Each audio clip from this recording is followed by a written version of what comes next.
마태복음 5장 38절부터 42절까지 제가 읽습니다. 또 눈은 눈으로 이는 이로 갚으라 하였다는 것을 너희가 들었으나 나는 너희에게 이르노니 악한 자를 대적지 말라.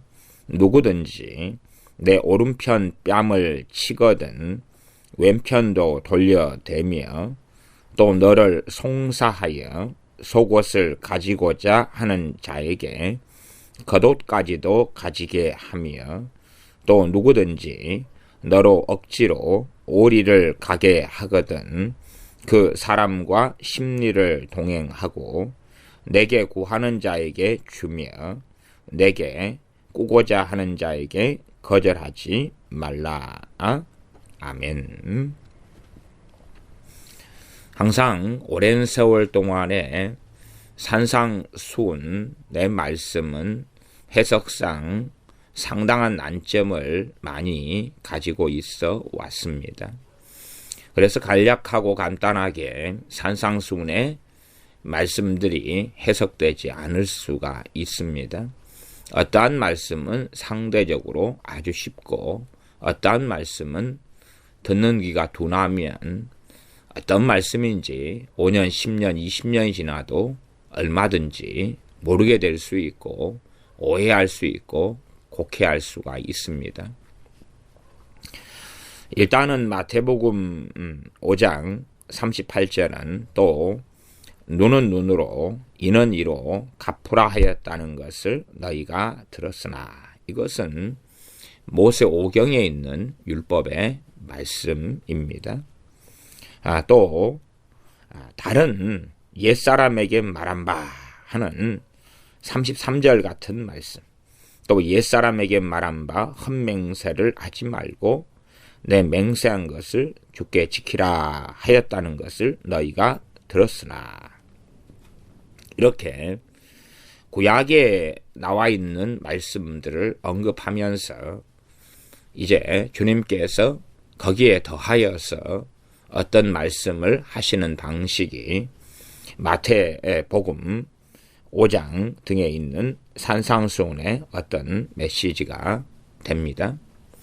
그러면 우리가 구약에 있는 말씀과 이제 정반대의 말씀을 주님이 하셨는갑다 라고 생각하면 안 된다 그 말입니다.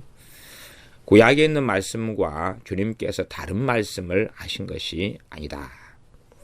다른 말로 하면 최소한 두 가지 문제가 제기가 될 것입니다. 하나는 구약에 있는 말씀을 제대로 순종하지 않고 자의적으로 자기 마음대로 유대인들이 해석하고 적용하고 사용했다. 그렇기 때문에 그것을 바로잡기 위해서, 다시 말하면 구약에 있는 말씀의 진정한 의미를 설명하시기 위하여 그에 대한 상반되게 보이는 말씀을 하셨다는 것 하나. 또 하나는 구약에 있는 말씀을 아무리 바르게 이해한다 할지라도 아직은 그것만으로 주님께서 이 땅에 오시기 전에는 온전케 될 수 없기 때문에 전능하신 아버지 아들 되시는 주님께서 이 땅에 오신 다음에 나는 율법을 폐하러 온 것이 아니라 온전케 하러 왔다 하는 말씀처럼 온전케 하시는 말씀을 전하셨다는 것입니다. 성경을 잘못 보면 자꾸만 구약과 신약은 상반되게 보아버리는 경향이 있습니다만은 율법과 복음이 하는 역할이 틀릴 뿐이지 결코 상반된 것이 아닙니다.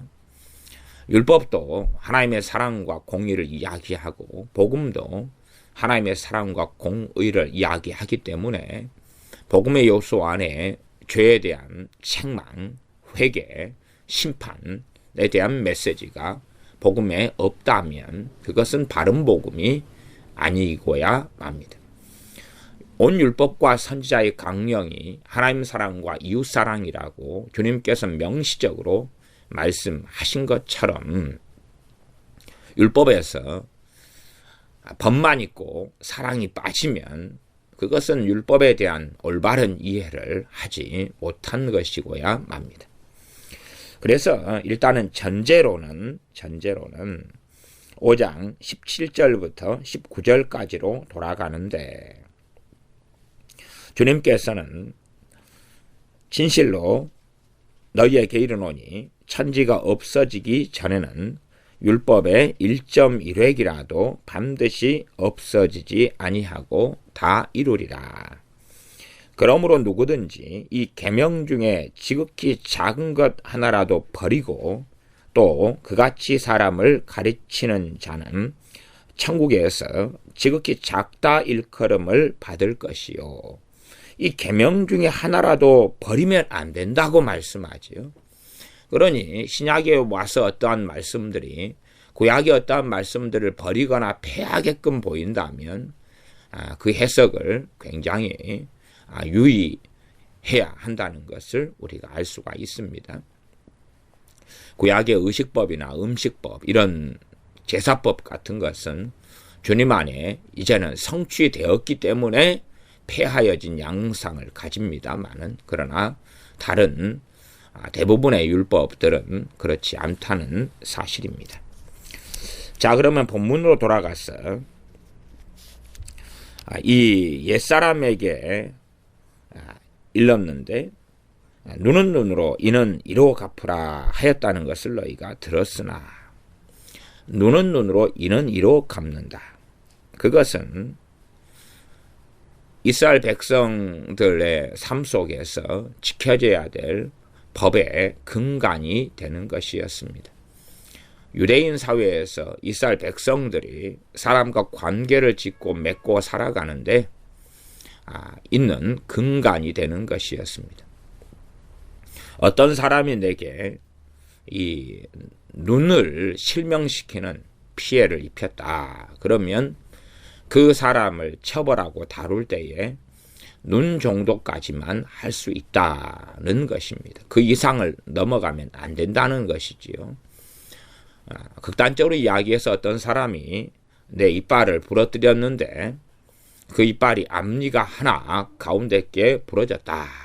그러면 내가 저 사람을 저 사람이 내 앞니를 부러뜨렸기 때문에 나도 저 사람의 이빨을 하나 부러뜨려야지 하고 어금니를 뽑으면 한 개와 한 개가 맞는 것처럼 보이지만 그렇지 않다는 사실입니다. 똑같이 양이 있어도 어린 양과 어미 양이 가격이 틀린 것처럼 동일한 양 한 마리가 되지 않는 것이지요. 그래서 이것은 법의 형평성을 이야기합니다. 법의 형평성. 이 기준을 가지고 이스라엘은 다스려져야 됐고 법치의 근간이 되어서 이스라엘이 성립되어지고 사회관계, 인간관계, 또한 법치의 관계가 이루어지는 말씀의 근간이 되었습니다.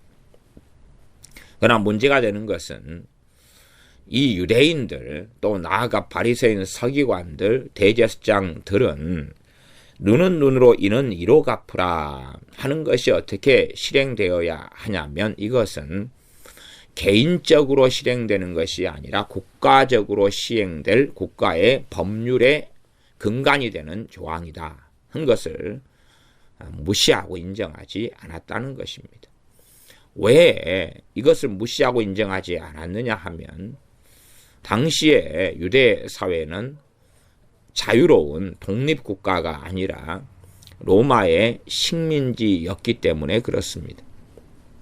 로마의 식민지로서 로마 정부, 로마 황제, 가이사의 통치를 인정할 수 없었던 것입니다. 어떻게 로마 황제의 통치를 인정할 수 있는가? 그러면 이제 로마 군대가 와서 주둔하고 있고 예루살렘 등에는 본디오 빌라도 등의 로마 총독을 로마에서 파견하여 왔고 그리고 그들이 세운 분봉왕 등을 통하여 헤롯 등의 지역의 왕들을 통하여 다스려지고 하는 등의 통치를 인정할 수가 없다는 것이죠. 정통 다윗의 대를 이은 왕과 왕족도 아니고 자신들의 입장에서는 자신들의 독립이 제일 중요하고 자유가 중요하고 한데 어떻게 로마 사람들, 로마 군인, 로마 재판관, 로마 총독의 다스림을 받을 수 있는가? 그러면 결국 이들은 이 정부가 없는 무정부 상태와 자신들의 임시정부 상태를 이들은 인정하고야 만 것입니다. 다시 말하면 하나님께서 로마를 통하여 이스라엘, 유대를 식민지화하게 한 이들의 범죄에 대한 하나님의 심판에 대하여 이들은 저항했고 싸웠고 인정할 수 없다고 한 것입니다. 물론 어느 나라가 식민지가 되었을 때에 그것을 벗어나지 않아야 된다, 그런 이야기는 아니죠. 그러나 모든 주권이 하나님께 있고 모든 권세가 하나님께로부터 났음을 그리스도인은 로마서 13장 등의 말씀을 통하여 명심하고 알고 있어야 합니다. 이 유대인들, 특별히 유대인들의 지도자들이 바리새인, 서기관, 또 사두개인들도 있었고 대제사장들, 가야스바, 안나스라는 장인과 사위, 대제사장이 둘이가 있었고 그렇지요. 근데 이들은 로마의 통치나 로마의 식민, 로마의 다스림 자체를 인정할 수가 없었습니다. 그래서 눈은 눈으로 이는 이로 갚으라 하는 것이 이스라엘의 국가가 성립되고 혹은 하나님께서 보내신 사사나 모세 등을 통하여서 그 권세, 그 권위 아래서 천부장, 500부장, 100부장, 50부장, 10부장이 세워져서 바르게 재판되고 바르게 통치되어져야 했다, 그 말이죠. 사사기를 읽으면 사사기의 특징을 하나를 볼 수가 있습니다. 사사기의 특징은 뭐냐 그러면 각기 제 소견에 옳음대로 행하였더라, 그 말입니다. 하나님의 율법을 각 사람들이 자기가 그 율법에 대하여서 순종하고 지켜야 될 사람이긴 하지만 어떠한 조항은 자기가 해야 될 선을 넘는 조항들이 있습니다. 자기가 해야 될 선을 넘는 조항들. 그런데 자기가 마치 주권자인 양, 자기가 마치 한 나라의 통수권자인 양, 왕인 양, 그렇게 행사하는 것을 악이라, 죄악이라 라고 이야기할 수밖에 없습니다. 그런데 사사시대에는 그들의 범죄함과 그들의 이기적인가, 그들의 완고함을 통하여서 성경을, 율법을 자기 마음대로 갖다가 써서 아마 지금 시대하고 같은 시대가 되었고, 과거의 유대인들이 로마의 통치를 부인하고 인정하지 않았던 시대처럼 무정부 상태 혹은 자기들끼리 만든 임시정부 상태를 원했다, 그렇게 말하겠습니다. 각자의 자기 소견대로 행했던 사사시대, 성경 말씀을 자기 식으로 가져와서 자기 입장에서 해석하고 자기 입장에서 이것을 시행한다. 그러면 어떤 사람이 내 집에 물건을 훔쳤을 때에 말씀의 기준을 가지고 내가 법을 적용하는 것이지요. 내가 처벌을 하고 내가 형사가 되고 내가 검사가 되고 내가 재판관이 되어서 내가 강자면 내 뜻대로 내가 임의적으로 해석한 율법을 가지고 그에게 행사하는 그런 방식의 삶이 사사기에서 이루어졌던 무정부 상태의 삶이기도 합니다.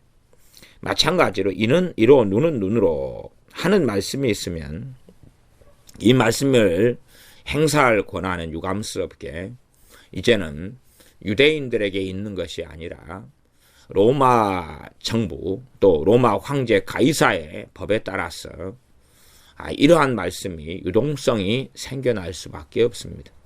유동성이라는 것은 우리 그리스도인들 하나님의 백성들은 국가의 법과 또한 천국의 법, 하나님의 말씀과의 사이에 있어서 하나님의 말씀도 지켜야 되고 국가의 법도 지켜야 되는 것입니다. 왕을 공경하라. 인간의 세운 모든 제도를 주님을 위하여 순복하라 하는 베드로전서 2장 같은, 또 모든 권세는 하나님께로부터 났나니 권세를 거스리는 자는 하나님에 대하여 대적하는 것이다.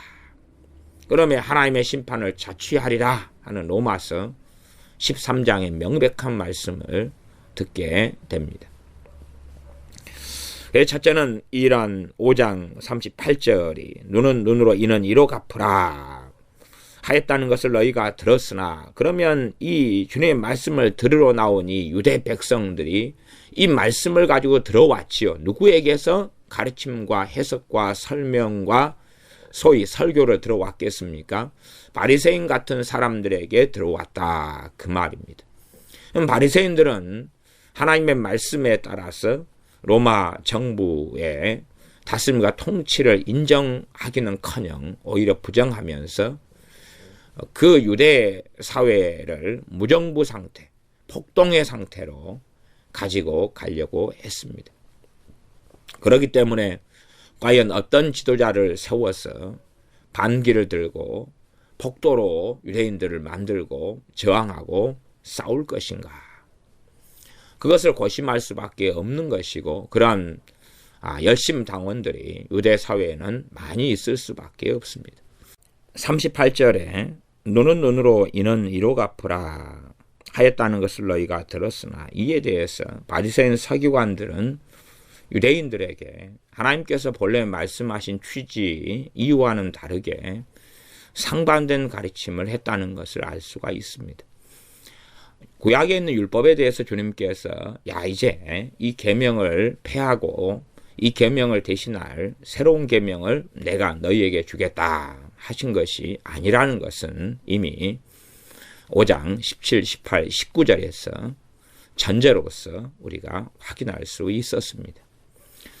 이 바리새인 서기관들이 했던 해석, 이는 이로 눈은 눈으로, 이것은 로마 정부를 통해서 시행되어져야 될 기본적인 율법이 될 것입니다.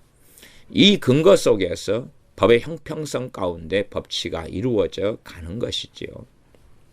그러나 유대인들은 로마의 통치를 원치 않았기 때문에 오히려 이것을 자기들 입맛에 맞는 마음대로 가서 이 유대 사회에 로마가 다스리는 것을 부정하면서 점점 내란이나 폭동 등을 유도할 수밖에 없었습니다.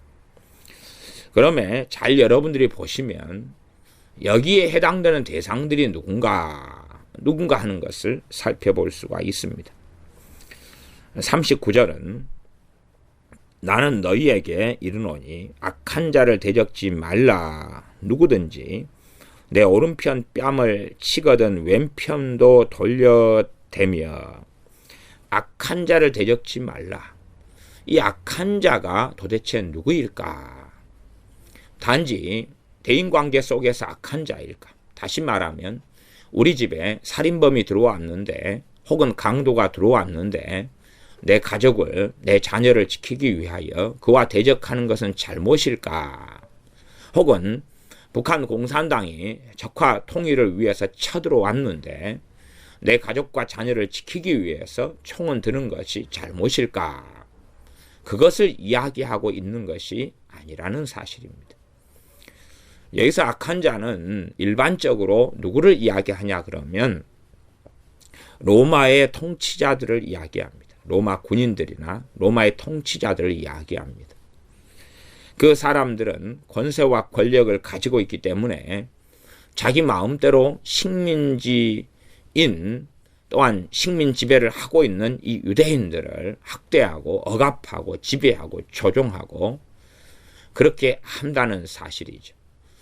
우리도 일제 식민 지하에 살았기 때문에 일본의 순사들, 일본의 사람들이, 일본의 권력과 힘과 통치력을 가진 사람들이 과거에 일제시대에 살았던 우리 조상들을 어떻게 학대하고 억압하고 지배하고 빼앗고 폭행을 했는가를 듣고 알 수가 있습니다.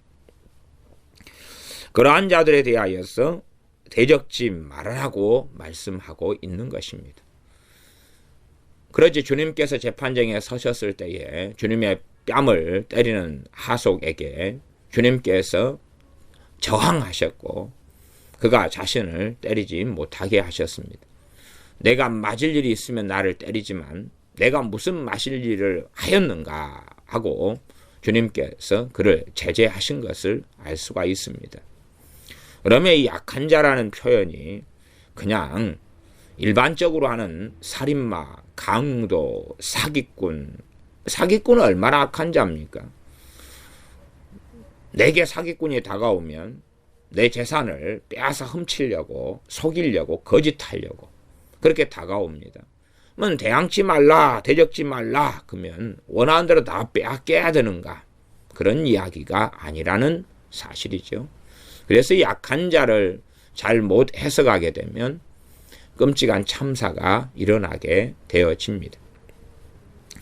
구체적인 내용을 볼 때에 우리가 이 대한민국의 사회에 자유민주국가에 살 때는 이것이 어떤 상황인가를 우리의 경험상 살피기 때문에 잘 해석하지 못하나 우리가 일제시대에 살았거나 혹은 심지어는 과거의 조선시대나 고려시대나 하는 아예 법치가 없는 왕이 다스리는데 때로는 아주 광증에 빠진 왕이나 혹은 여자에 빠져서 정사를 돌보지 않고 그런 가운데 탐과 놀이가 지배하는 그러한 사회에 우리가 살았다면 어떤 악한 자를 이야기하는구나 하는 것을 알았을 것입니다. 그래서 우리는 이 약한 자에 대하여서 우리가 자의적으로 우리 마음대로 해석하는 경향들을 상당히 많이 가집니다. 악한 자를 대적지 말라. 누구든지 내 오른편 뺨을 치거든 왼편도 돌려대라. 누구든지는 누가 그렇게 대하지 않습니다. 그 누가는 all everyone을 이야기하는 게 아니라 그 말이에요. everyone이 아니에요. 어떤 사람들인데 어떤 사람입니까? 악한 자인 어떤 사람을 이야기하는 거예요. 악한 자인 어떤 사람. 그에 대한 예시가 됩니다. 그래서 이 로마가 통치할 때에 그에 속해 있는 군인들이나 그에 속해 있는 관원들은 식민 지배를 받고 있는 사람들을 정말로 자기 마음대로 함부로 했고 법에 의하여서 유대인들은 또 법에 의하여서 일제시대를 살았던 우리의 조상들은 제대로 보호받지 못했다는 사실입니다. 대적하지 말아라. 오른편 뺨을 치거든 왼편도 돌려대라. 40절 또 너를 송사하여 속옷을 가지고자 하는 자에게 겉옷까지도 가지게 해라. 송사한다. 일반적으로는 이 고소나 고발이나 재판을 이야기하는 단어임을 알 수가 있습니다. 그러면 누가 우리 재산을 빼앗으려고 고소를 했다. 그러면 속옷을 원하면 겉옷까지 주워버려야 된다. 그렇게 해석하면 큰일이 나는 것입니다. 그러면 잘못된 해석이 되어집니다. 이건 악한 자에 대한 이야기입니다. 그래서 여기 송사하여라는 단어는 헬라어로 크리노 이런 단어입니다. 크리노는 판결하다, 언도하다, 고소하다, 결정하다, 송사하다 이런 다양한 의미를 가지고 있어요. 그러니까 너를 송사한다 그 말은 단순하게 지금 현재 재판을 하는 것처럼 고소 고발한다 이런 것이 아니라 지금 현재의 고소 고발하고 과거의 유대 사회, 로마의 식민 치하의 사회하고는 다르기 때문에 여기서 크리노 하는 것을 고소하다 이런 의미도 있지만은 판결하다, 결정하다, 언도하다 이런 의미로 보는 것이 저는 더 맞다고 봅니다.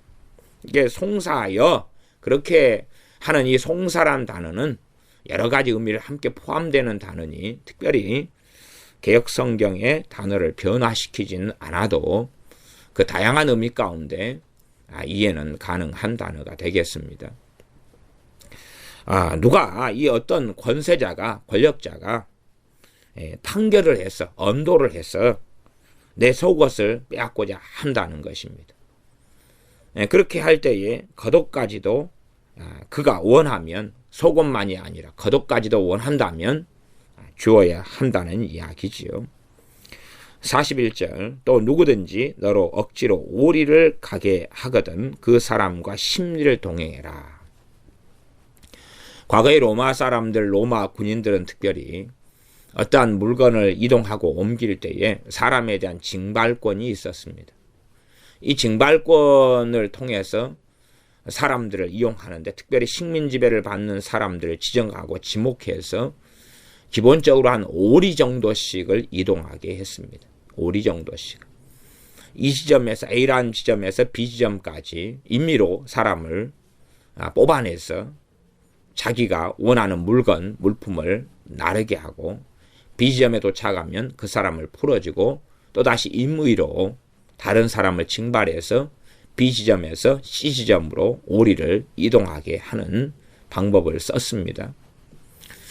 그렇게 해서 너가 임의로 강제로 이 로마 군인에게 뽑혀서 어떤 물건을 오리를 나르게 되거든 기꺼이 심리까지라도 날라주어라 하는 것이지. 어떤 사람이 자기 짐을 들고 가기 싫어가지고 우리에게 강제로 내 짐을 오리를 들어주라 할 때에 아니요, 내가 당신 짐을 심리를 들어주겠습니다. 그런 이야기가 아니라는 사실입니다. 그러면 어리석지 않은 사람들은 억지로 오리를 가게 한다 이런 이야기가 나오면 이것은 지금 당시에 로마 정부, 로마가 어떻게 유대사회나 그들의 식민지들을 통치해왔던 방식에 속하는 이야기구나 하는 것을 알 수가 있습니다. 내게 구하는 자에게 주며 내게 꾸고자 하는 자에게 거절하지 말라. 이것도 받는 말씀이 전제의 말씀이 다 39절로 돌아가서 악한 자를 대적지 말라 하는 것을 받는 말씀이 됩니다. 그런 사람이 구할 때에 주어라 하는 것이죠. 구할 때에 주어라 하는 것이죠. 꾸고자 할 때에 거절하지 말아라 하는 것이지요. 그러지 일반적인 이스라엘 관계 속에서 유대인 관계 속에서 누가 구하고 달라 하면 다 주어야 한다는 말씀을 하고 있는 것이 아닙니다. 그러므로 실제로 이 마태복음 38절 5장 38절부터 긴 문맥으로 잡아서 한 48절까지 이렇게 본다면 이것은 로마의 식민 치하를 인정해야 된다 하는 말씀이 됩니다. 로마의 식민 치하 속에서 그 권세를 굴복하고 살아야 한다 하는 것입니다. 그래서 이 마태복음 5장에 이는 이로 눈은 눈으로 할 때의 말씀을 통해서도 이것은 정부의 권세를 인정해야 된다는 이야기가 되고 또한 그 다음의 말씀을 통해서도 너희는 로마의 식민지, 로마의 정부의 지배, 로마 황제 가이사의 통치에 대하여 너희는 거부하고 부정하려 하지만 그것을 받아들이고 인정해야 한다는 이야기죠. 그러나 사실은 유대인들은 아마 이 말씀의 본래적인 의미를 알아듣지 못했을 것입니다. 알아듣지 못했을 것이. 아마 다소나마 이 인도의 감디는 이것을 알아들었는지 모르겠습니다. 그래서 인도의 감디는 인도의 독립을 위해서 무저항 운동을 하였죠. 무저항 운동. 저항하지 않는 것이죠. 우리나라의 대한민국의 합법적인 정부를 사람들은 부정하기를 원합니다. 대통령 하야 집회를 사람들은 모여서 합니다. 그것은 이 마태복음 5장의 말씀에 명백하게 위배되는 것입니다. 권세자들에게 굴복하라, 복종하라는 로마서 13장의 말씀만이 아니라 이 마태복음 5장의 산상순에 나와 있는 말씀이 바로 이 권세자들에게 순종하라는 것입니다. 우리는 왕정시대를 살지 않지만 대한민국의 헌법과 법률에 근거하여 합법적으로 선거하여 5년간을 대한민국의 통치권자로 대통령을 우리가 투표를 통하여서 선택하고 그에게 대한민국의 5년 동안의 합법적인 그러한 통수권자로 인정하고 통치권을 위임하여 주었습니다. 그러면 이 모든 권세는 하나님께로부터 왔다 할진대, 그러므로 하나님께서 대통령을 세운 것이다 라고 말할 수밖에 없습니다.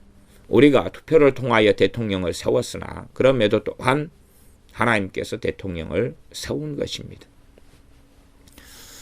대통령이 심지어는 악하게 나오고 행한다 할지라도 우리는 합법 속에서 이를 처리해 나가야 되고 불법과 위법 속에서는 가능하지 않습니다. 대통령의 하야 집회에 참여하는 그리스도인들이 있다면 이들은 산상수훈을 어기는 것이 됩니다. 최소한 대한민국은 민주주의 정부이기 때문에 정말 대통령 하야를 어떤 사람이 원한다면 개인만이 아니라 법에 근거하여 단지 혐의나 루머에 근거해서가 아니라 정확한 대통령이 반역하거나 혹은 반역에 준하는 어떤 일을 하는 것이 정확하게 증명이 되어져야 됩니다. 지금은 참 희한한 사회에 있습니다. 제가 어떤 A라는 사람에 대하여 이렇게 말했다고 합시다. 이건 공산주의자들이 쓰는 선동의 방법이고 과거에 독일군이 쓰는 선동의 방법인데 어떤 A라는 사람에 대하여 너는 도둑놈이다 라고 제가 외치고 많은 사람들에게 저 A라는 사람은 도둑놈입니다 라고 했다고 합시다. 그러면 A라는 사람이 도둑놈이 아님에도 불구하고 이제 그 사람이 도둑놈이 아니라는 것을 그는 입증해야 됩니다. 우리가 선동하고 어떤 사람에 대해 모함을 하는 것은 말 한마디면 충분합니다. 그러면 A라는 사람이 저는 도둑놈이 아닙니다 그랬다고 합시다. 그러면 우리는 말하겠죠. 증거를 대. 너가 도둑놈이 아닌 증거를 대라. 가령 무슨 증거를 만들었다고 합시다. 그러면은 그 증거에 대해서도 이게 또한 사실이다는 또 다른 증거를 대라. 어떤 A라는 사람에 대해 우리가 야, 저 사람은 에이즈 환자입니다. 그러면 그 A라는 사람이 말하겠죠. 아, 나는 에이즈 환자가 아닙니다. 아니면 그를 아는 사람도 저 사람은 에이즈 환자가 아닙니다. 면 어떻게 그 증거를 대라. 그 사람은 이제 병원에 가서 진단서를 끊어오고 다 확인돼서 가져와서 보십시오. 병원 진단에 저는 정상인으로 나와 있습니다. 단지 그냥 에이즈 환자라는 모함 한마디에 그 사람은 큰 돈을 들여서 자기를 검사해야 될 겁니다. 그것을 에이즈 환자가 아니라는 걸 입증하려면 그러면 또 말하겠죠. 선동하는 사람들은 저 병원과 저 의사와 짜고 거짓말을 한 것입니다. 그러면 이제 의사는 성명서를 발표해야 되겠죠. 아닙니다. 저는 돈 받고 에이즈 환자인데 에이즈 환자가 아니라고 거짓말로 진단서를 써준 게 아닙니다. 정말로 에이즈 환자가 맞습니다. 그러면 또 우리는 말하겠죠. 저 병원에 쓰고 있는 기계가 오작동을 하는 것이요. 그러면 이제 기계도 일어나서 말을 해야 되죠. 저는 오작동이 아니라 새기계입니다. 선동을 하기는 좋습니다. 대통령에 대하여 세월호 사건 때 7시간 동안 어디 갔다라. 그러면 이제 대통령이나 혹은 그게 사실이 아님을 아는 사람들은 아닙니다. 그러면 선동하는 사람들은 그러지요. 아니란 증거를 대라.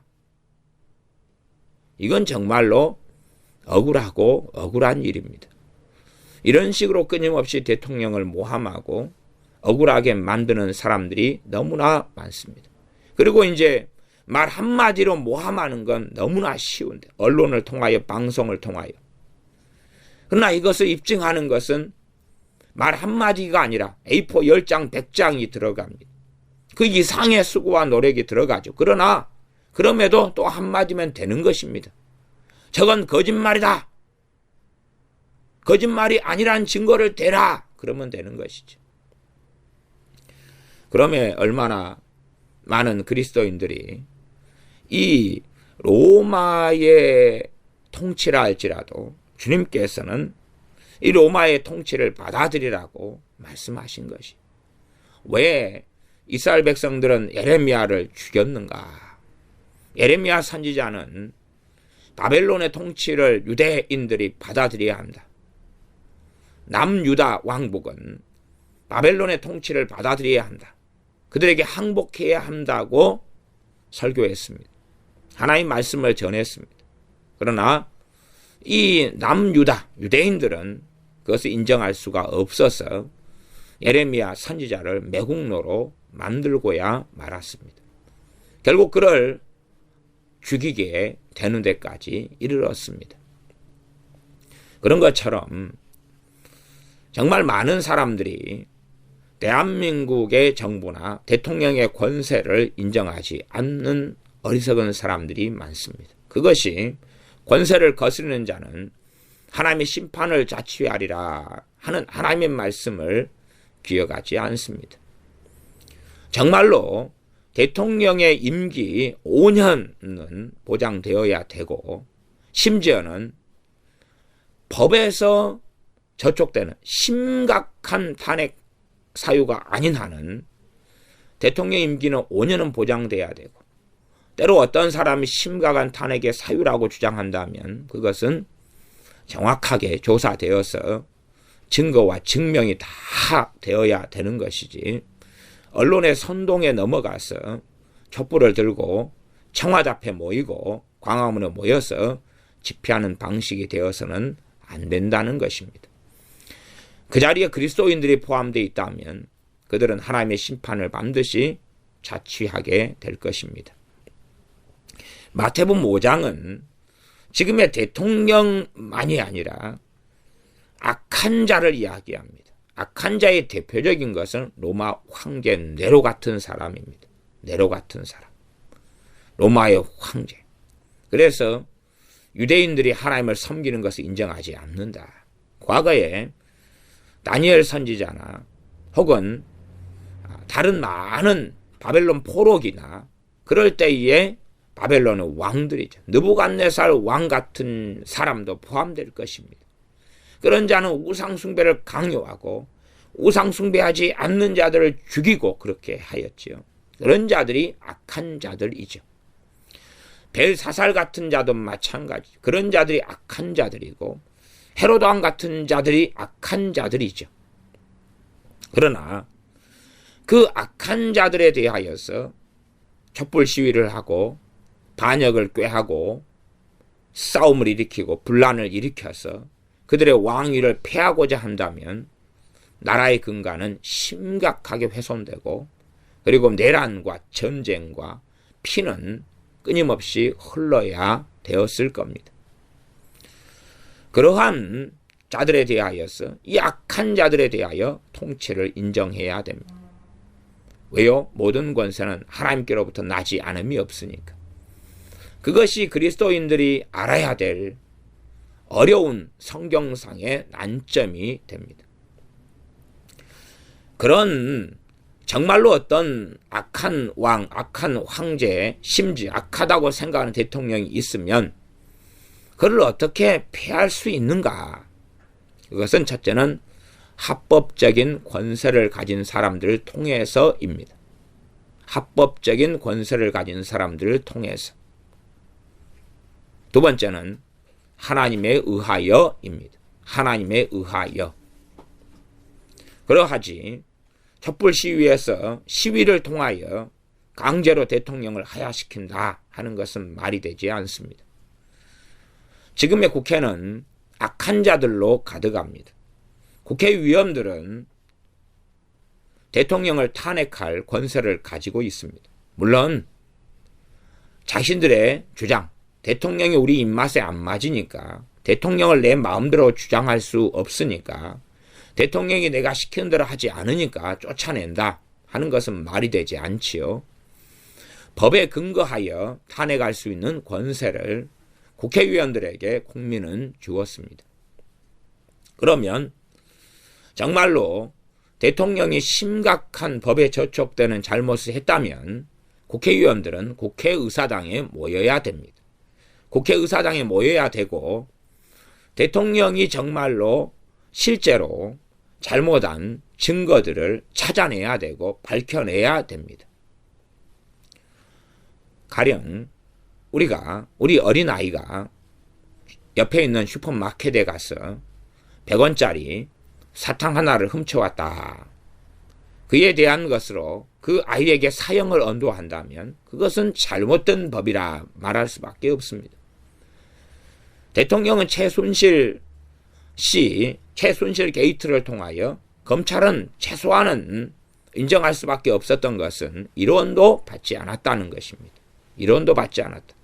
그러나 이 어리석고 악한 검찰은 이 때법에 넘어가고 국민의 위협에 넘어갔던지 대통령을 최순실의 공범이라고 잘못된 기소를 하고 있습니다.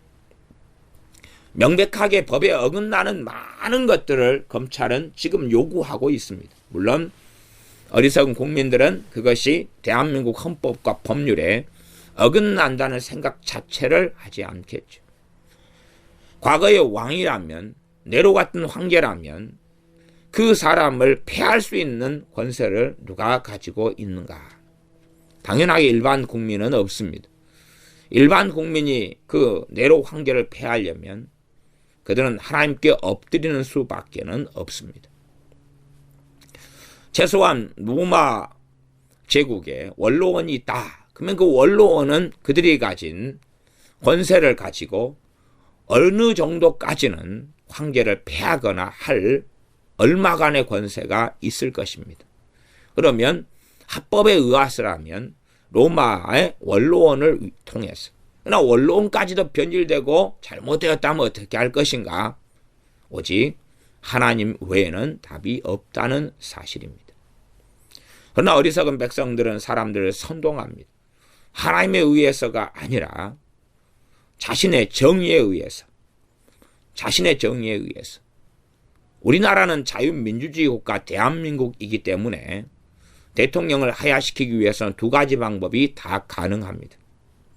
그러나 촛불을 들고 강제로 선동하고 데모를 일으켜서 하는 것은 하나님에 대한 반역이고 불법입니다. 그건 불법이. 아무리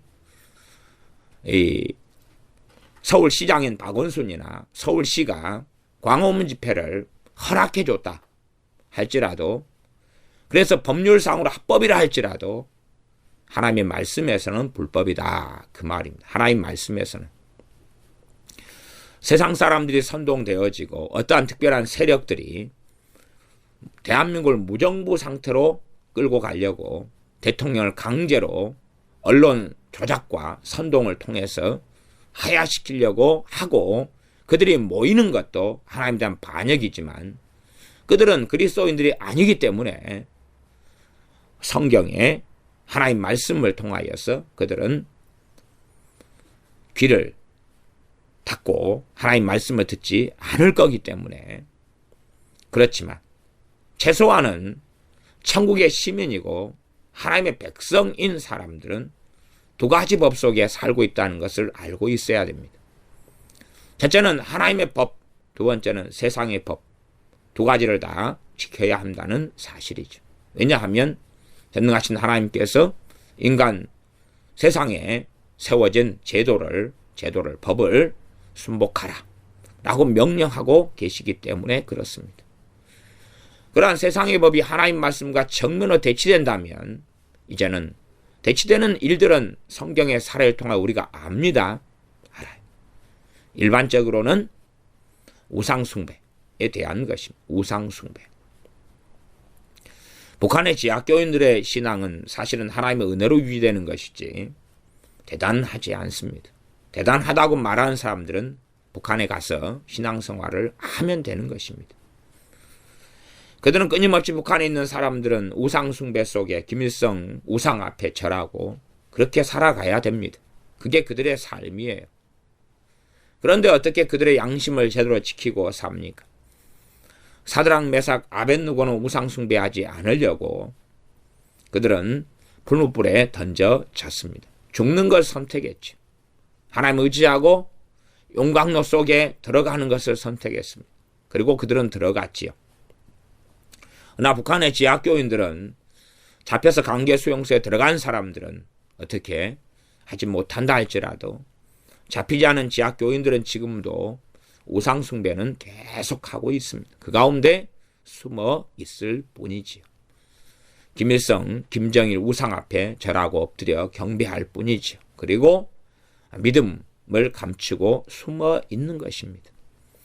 그들의 신앙이 하나님의 특별한 은혜로 인하여 보존될 뿐이지 대단하고 놀라운 신앙이 될 수 없는 것은, 믿음은 들음에서 나며 들음은 그리스도의 말씀으로 말미암고 하나님 말씀 제대로 알고 믿음이 성장해 가야지만이 그들의 믿음이 좋아지는 것이지, 단지 그냥 제대로 된 예배도 드리지 못하고 하나님 말씀의 의미와 뜻도 제대로 모른 채 주여만 한다고 믿음이 좋아질 수는 없는 것이기 때문에 그렇습니다. 대한민국의 많은 어리석은 국민들이 선동되어져서, 특별히 크리스찬 그리스도인들을 이야기합니다. 그들이 선동되어져서 대통령 하야를 외치고 대통령에 대해서 험담하고 욕을 하는데, 그것은 하나님에 대한 반역이고 하나님께서 세운 권세를 거스림이어서 반드시 심판을 자취하게 됩니다. 결국은 알곡과 가라지로 판명나는 이때에 그들은 가라지로 판명날 수밖에 없다는 무서운 진실에 직면해야 됩니다. 하나님의 자녀는 하나님 말씀 속에 돌아오고, 세상의 사람은 세상에 속한 거로 하나님 말씀 듣지 아니하고 세상 사람들의 말을 하게 되어집니다. 하나님의 사람은 하나님의 말씀이 어떠한가를 상고하고 말씀 앞에 떨며 두려워합니다. 이 세상의 통치는 단지 한 사람의 왕이나 대통령이나 국민들에 의하여 통치되기보다는 하나님의 백성들이 하나님 말씀대로 살아갈 것을 요구하시는 하나님의 나라, 하나님의 통치 속에 우리는 있기 때문에, 하나님의 말씀을 존중하고 지키는 사람들은 이 세상의 법을 존중하고 지킵니다. 심지어 시대가 로마 황제 가이사의 시대, 로마 황제 네로의 시대라 할지라도 그러한 법들이 우리가 볼 때에 정말 안 좋은 법이고, 심지어 악법이라 할지라도, 억지로 오리를 가게 하는 오리법이라 할지라도 거기에 따르고 지켜야 한다는 사실입니다. 그것이 산상수훈 5장에 있는 말씀의 핵심에 속하는 것입니다. 그러므로 대통령 하야를 원하는 사람들은, 그 가운데 그리스도인들은 이미 가라지이고 만 것입니다. 그들은 알곡이 아니라 자신의 스스로의 생각으로 하나님 말씀을 이용하고 남용하고 악용하는 자들이고, 하나님의 심판을 자치하는 자들이고, 그래서 이러한 대통령 하야를 외치는 이러한 소동, 폭동이 일어났을 때에 거기에 동참하는가 그렇지 않는가를 통해 볼 때에, 이들이 알곡인가 가라지인가, 정말로 주님의 사람인가 마귀의 자식인가 하는 것이 드러나고야 맙니다. 물론 알곡이지만 잠깐 동안에 그들이 시행착오하고 착각하고 선동되어서 가라지의 자리에 있을 수는 있습니다. 그러나 그것이 계속된다면, 정신을 차리지 못한다면 가라지이기 때문에 그렇다는 사실입니다. 내 양은 내 음성을 듣는다고 말씀합니다. 정말로 주님의 음성의 첫 번째는 무엇입니까? 말씀 66권입니다. 하나님 말씀에서 정부에 대하여서 어떻게 이야기하느냐. 구약 시대에는 이스라엘이 자신들의 정상적인 국가를 가지고 있었을 때가 있고, 하나님의 심판을 통하여서 식민지배를 받았을 때가 있습니다. 식민지배를 받았을 때가 있죠. 바벨론의 포로였을 때, 그리고 또한 페르시아 바사의 포로였을 때, 신약이 와서는 로마의 식민 치하에 있을 때, 그때에 하나님의 사람들은 어떻게 하였는가가 성경에 그대로 나와 있습니다. 우리가 에서서를 보면 에서서에는 이 잘못된 황제, 잘못된 왕명에 어떻게 해야 하는가, 그들의 잘못된, 나아가 유대인들을 학살해 버릴 수밖에 없는 이 왕명에 대하여 어떻게 해야 하는가 하는 온당하고 바른 방법이 나와 있다, 그 말입니다. 사드락, 메삭, 아벳느고나 다니엘의 경우에 잘못된 법의 집행에 대하여 어떻게 해야 하는가 하는 전례와 사례가 나와 있습니다. 또한 사울 왕과 다윗의 관계를 통하여서도 우리는 알 수가 있습니다. 정말 저들의 잘못된 권세의 행사에 대하여서 어떻게 해야 하는가. 합법적으로 할 수 있으면 가능하지만 그렇지 않을 때는 하나님의 백성들은 하나님만을 기다리며 하나님의 통치와 다스림 속에 들어가야 하는 것입니다. 하물며 대통령의 심각한 잘못이 아닌 뭐뭐 하더라 하는 언론의 선동과 조작에 넘어가서 어리석음에 들어가서는 안 됩니다. 멍청이 아니고서는 알 수 있는 것이 있습니다. 정말 대한민국을 인정하고 대한민국이 하나님께로부터 오는 민주주의 국가라는 하나님의 은혜로 세워진 국가가 대한민국임을 인정하는 사람은 3.1 운동처럼 태극기를 흔듭니다. 대한민국을 사랑하기 때문에 태극기를 흔듭니다. 그러나 대한민국의 정체성을 인정하지 않는 자들은 태극기를 흔들지 않습니다. 그래서 광화문 집회에 가면 태극기를 찾아볼 수가 없습니다.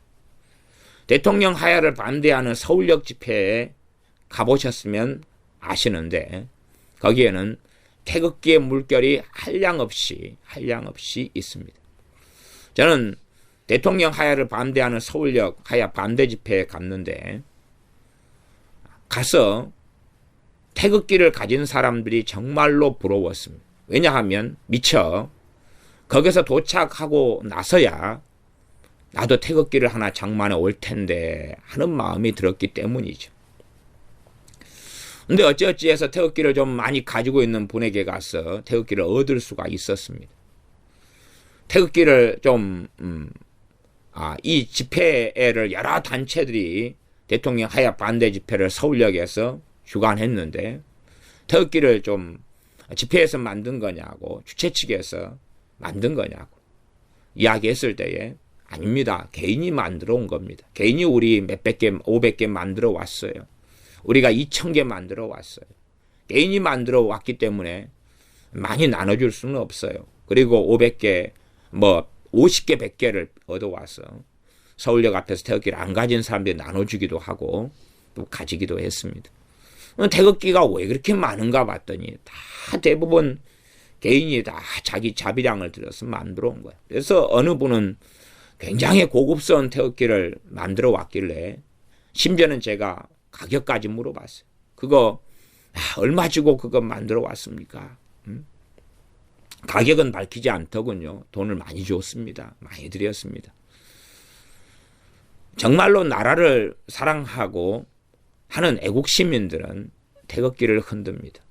애국가를 부릅니다. 그러나 대한민국의 전복, 대한민국이 무너지기를 원하며 자유민주주의 국가가 아니라 적화 통일된 또한 공산화된 이러한 이 무정부 상태의 파멸된 땅을 원하는 사람들은 태극기를 흔들지 아니하고 태극기를 흔드는 사람들에 대하여 적개심을 느끼고 분기를 느낍니다. 서울역에 어떤 광화문 집회에 참석했던 청년이 왔다는 이야기를 들었습니다. 어느 청년이든가가 정말 소위 나라를 사랑하는 마음으로 대통령에 대한 여러 뉴스 언론에 선동되어서 정말 대통령이 해야 돼야지만이 나라가 사는 건 줄 알고 태극기를 가지고 광화문에 갔답니다. 태극기를 꺼내서 흔드니까 주변에 있는 사람들이 저 태극기를 저걸 불살라버리든지 없애버리든지, 어떤 사람들은 그렇게 이야기하더랍니다. 태극기 꺼내들면 야당이 좋아하지 않아. 태극기를 치워라고. 그렇게 해서 그 청년은 광화문 집회의 정체를 어느 정도 알게 되었답니다. 야, 내가 애국한다고 광화문 집회 여기 앉아있어 태극기를 들고 왔는데 이 사람들이 수상하구나. 그리고 그 태극기를 가지고 그날 동일하게 11월 19일 날 서울역에서 대통령 하야 반대하는 사람들의 집회에 참여했는데 거기는 태극기의 물결로 가득이더랍니다. 시작할 때 애국가를 부르며 시작하고 태극기를 휘날리고 어떤 특별한 분노에 사로잡힌 사람이 있지만 일부에 불구하고 나머지 다 평화롭고 자발적으로 참여하고 그렇게 한 집회였습니다. 우리 교회에서도 그 집회에 여러분들이 참여했는데 자발적인 집회였기 때문에 우리도 후원금을 많이 내고 그렇게 집회에 자발적으로 참여했습니다. 교회적으로는 한 150만 원 후원금을 집회에 소요되는 비용으로 보내어 주었습니다. 그리고 가서 피켓 한두 장씩 얻고 그리고 커피 한 잔 마시고 온 것이 답니다. 그렇게 다 스스로 돈을 내고 오히려 자발적으로 참여한 사람들. 그러나 그들은 진정한 애국 시민들은 제정신이기 때문에 태극기를 흔들고 그러나 정말 대한민국 정부를 인정하지 않는 자들은 태극기를 불태웁니다.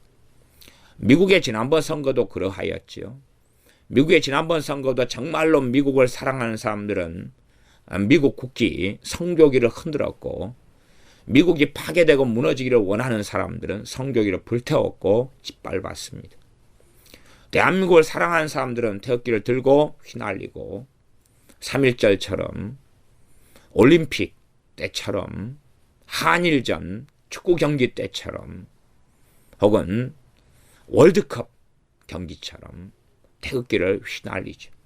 그러나 정말로 나라의 전복을 꾀하는 자들은 결코 그들의 손에는 태극기가 틈을 볼 수가 없을 것입니다. 태극기를 흔들고 애국가를 불러야 될 상황에서도 그들은 끊임없이 애국가를 다른 노래로 바꿀 것이고 태극기가 아닌 인공기나 아니면 또 다른 어떤 깃발을 가지고 흔들 것입니다. 이 로마 시대 때의 로마 정부의 통치에 순종하라는 것이 이 마태복음 5장 38절부터의 말씀이라는 사실입니다. 여기에 악한 자, 여기에 송사하여 크리노, 판결하고 언도하여 너 속옷을 내놓아라.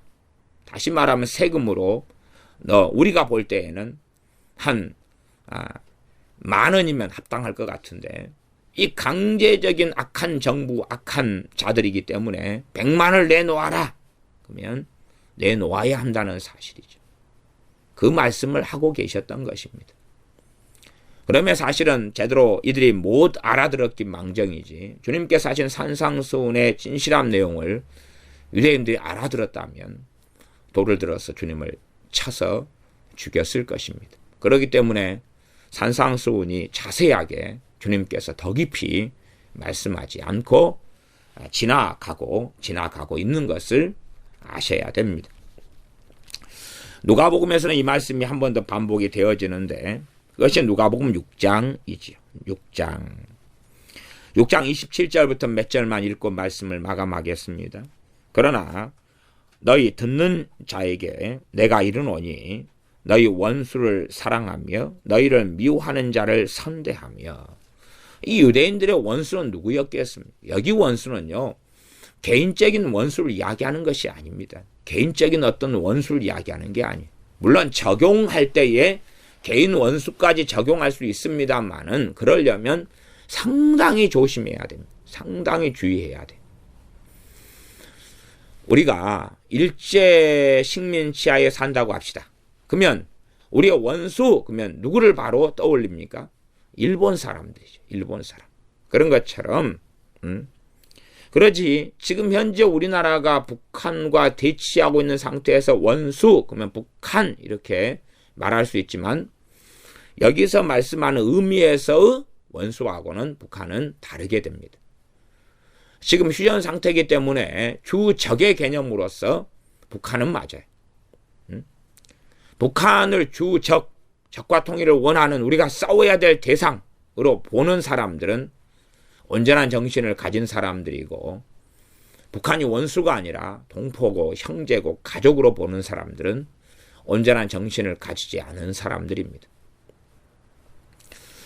정말 북한이 우리의 적군이 아니면 그들은 우리를 향하여 미사일을 겨누지 않을 거고 핵무기를 개발하지 않을 거고 천안함 폭침 같은 악한 일을 행하지 않을 거다. 연평도 포격 같은 일을 행하지 않을 것입니다. 또한 금강산에 관광객인 우리나라 사람을 자기 마음에 안 든다 해서 총을 들어서 쏴 죽이는 만행을 저지르지 않을 거고, 도끼 만행 사건이나 혹은 무장 공비를 통하여 잠수함을 통하여 침투하는 이러한 악한 일을 하지 않을 것입니다. 여러분, 너희 원수 그러면 여기서 북한으로 생각해도 곤란하고 또 북한이 아니라고 생각해도 곤란합니다. 그래서 북한에 대한 이해를 하려면 이것은 여러 과정들을 거쳐야 됩니다. 기본적으로 여기서는 로마를 이야기합니다. 로마를 이야기해요. 로마. 나아가서 당시의 왕이었던 헤롯이나 또 헤롯 뒤에 또 자기들이 또 헤롯으로 왕들이 되기도 했지요. 그런 왕들입니다. 그런 왕들. 본디오 빌라도 같은 사람들, 로마 군인들, 로마 황제 가이사, 이런 사람들을 기본으로 이야기합니다. 그들을 사랑하며 너희를 미워하는 자를 선대하며, 이 미워하는 자도 근원적으로는 이 식민 통치하면서 어떻게 합니까? 그들에게 세금을 거두고 착취하고 학대하고 빼앗고 물자를 뽑아내고 사람을 강제로 동원하고 하지요. 그런 너희를 미워하는 자를, 실제적인 그런 것을 이야기합니다. 그러지 단지 야, 저 사람 A라는 사람이 나하고 기분이 안 좋아서 나를 좀 미워한다. 그렇게도 확대하고 적용할 수 있습니다만은 그까지 가려면 좀 더 적용상 복잡하고 간단한 답을 내서는 안 되게 됩니다.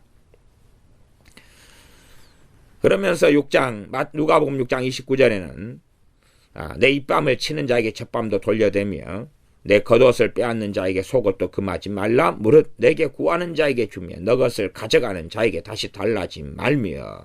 그러면 사회적으로 어떤 사람 내 것을 가져갔다. 그럼 그 사람은 누굽니까? 도둑놈이죠. 이런 사회를 이야기하는 것이 아닙니다.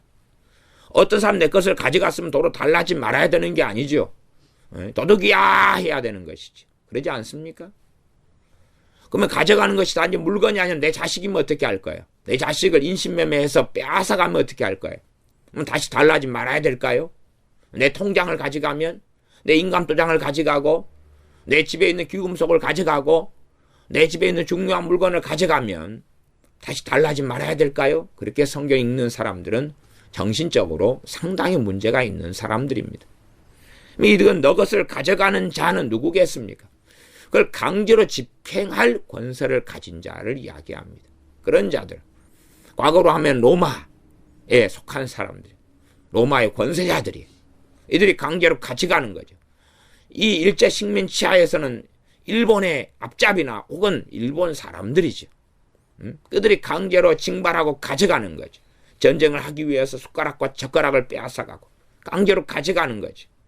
그럴 때에 달라지 말아라 하는 것이죠. 달라고 하면 무슨 일이 벌어지겠습니까? 폭행을 당할 거고 끔찍한 일을 당할 것입니다. 거기에서 하나님은 왜 개입해 주지 않았습니까? 하는 어리석은 자의 자리에 들어갈 수도 있는 거죠. 여러분 생각해 보십시오. 이스라엘 백성이 애굽에 있을 때 430년간 종살이를 했습니다. 그들이 이 이스라엘 백성이 무기도 없는데 430년 동안에 애굽과 독립운동을 하고 싸웠으면 어찌 됐겠습니까? 싸웠으면 그들의 삶은 얼마나 비참하게 되었겠습니까? 얼마나 비참하게 되었겠습니까? 그러면 그러지 않았다는 사실을 주목하고 보셔야 됩니다. 그리고 400년간 종살이 하리라 하는 것은 하나님으로부터 온 선언이셨습니다.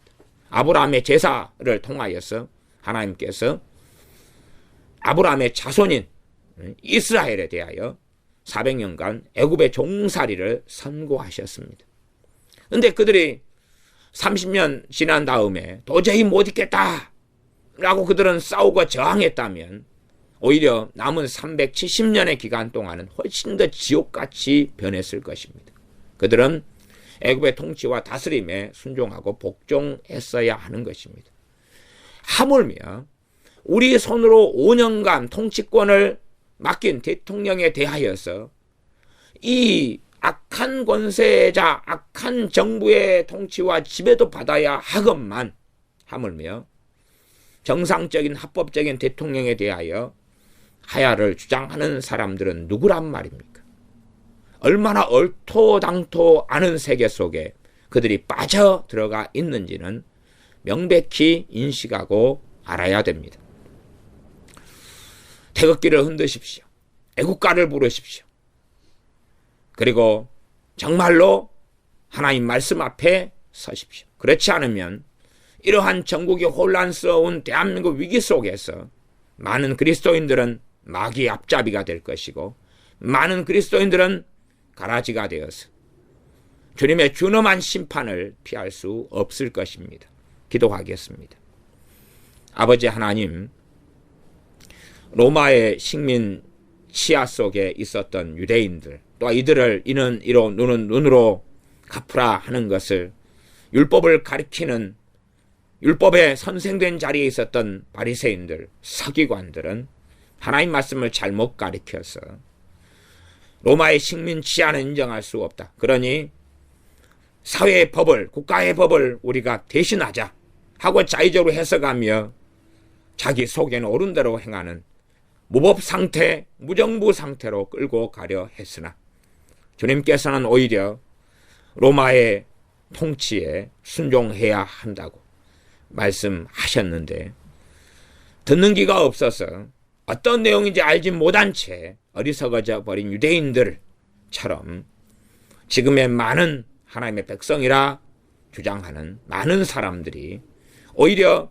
합법적인 대통령임에도 불구하고 또한 대통령을 하야시키려면 법적으로 바르게 대통령을 탄핵할 수 있는 권세를 가진 사람들 통하여 그 혐의가 아니라 그렇게 그렇다더라 하는 말이 아니라 정확한 증명, 정확한 사실을 통하여 대통령의 범죄한 심각한 사실들이 다 드러나고 정황상 아니면 어떠한 말을 통해서가 아니라 선동을 통해서가 아니라 그러한 죄가 드러나고 그에 따라서 정말 대통령을 탄핵할 수 있는 죄라면 합법적으로 탄핵하는 대한민국의 바른 정신 차린 국민들이 우리 기독교인들, 우리 그리스도인들이 되게 하여 주시옵소서. 잘못된 길로 걸어가서 가라지로 권세를 거스르는 자는 하나님의 심판을 자취하리라 하는 하나님의 심판을 받는 자들이 되지 않게 하여 주시옵소서. 우리 주 예수님의 이름으로 기도하옵나이다. 아멘.